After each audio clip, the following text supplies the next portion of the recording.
Hey everyone, welcome back. Looking to accept recurring payments from your clients or subscribers using PayPal? I'll show you how to set up a subscription button on your PayPal account. Let's get straight into the simple setup. First, log into your PayPal business account. Click on All Tools or Business Tools from the top menu. Scroll down and find Recurring Payments and click Get Started.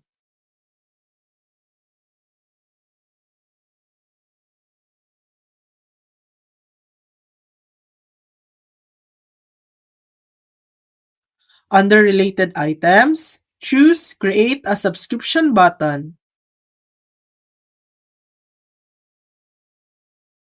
Fill in your item name, price, and billing cycle.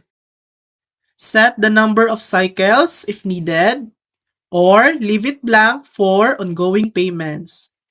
Customize button size and language, then click Create button. Copy the HTML code or email link and you're done. And that's it. Your PayPal subscription button is ready to go. If this video helped you, please like and subscribe for more helpful tutorials.